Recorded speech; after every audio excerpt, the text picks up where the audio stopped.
Halo, perkenalkan, saya Bima Fairul Rifki dengan NIM H10912011059. Tujuan saya membuat video ini adalah untuk memenuhi tugas mata kuliah Matematika Aktuaria 2. Oke, di sini saya mau menjelaskan sedikit tentang hal yang saya rangkum dari perkuliahan umum yang diadakan pada hari Jumat, tanggal 27 Oktober kemarin.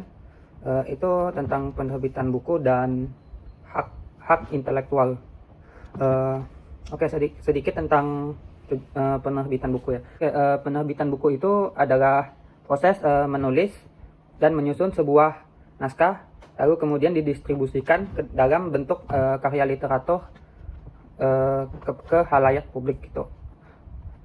Tujuan dari penerbitan buku itu sendiri ada macam-macam. Nah, kalau misalnya dari sisi akademik gitu, bisa buat memenuhi prasyarat. Biasa kan ada itu untuk syarat-syarat dalam dunia akademisi itu kita harus menerbitkan buku. Lalu kalau misal dari sisi finansial itu bisa mendapatkan passive income dari royalty penjualan buku gitu.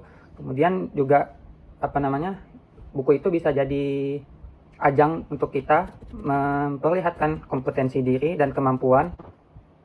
Oke, kalau dalam dunia akademisi itu karya ilmiah dalam bentuk buku itu harus memenuhi komponen-komponen seperti misalnya tuh isi buku tuh harus sesuai dengan bidang keilmuan penulis. Jadi kalau misalnya penulis itu mastering di bidang sesuatu, itu tuh kalau misalnya dia melakukan penelitian, nah nanti buku itu sebagai bentuk dokumentasi dan juga melampirkan hasil dari penelitiannya tersebut lah. Lalu bukunya juga harus original. Nah, lalu tentang penerbitannya sendiri itu kan kita tidak bisa menerbitkan secara sembarang ya, mesti ada penerbit gitu.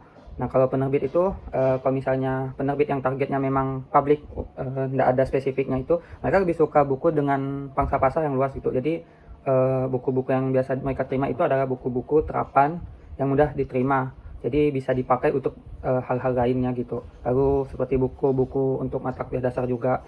Lalu, kalau misalnya yang udah spesifik kayak ke tujuannya akademik gitu, itu tuh biasanya ada penerbit yang memang menargetkan suatu rumpun keilmuan lah. Oke, buku itu juga punya hak kekayaan intelektualnya ya. Jadi buku itu nggak bisa semena-mena kita ambil isinya, lalu kita cantolkan ke penulisan kita gitu. Jadi buku itu juga terikat sama hak cipta gitu.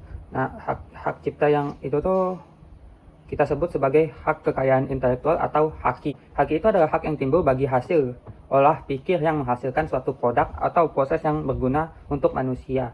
Jadi pada intinya haki adalah hak untuk menikmati secara ekonomis hasil dari suatu kreativitas intelektual.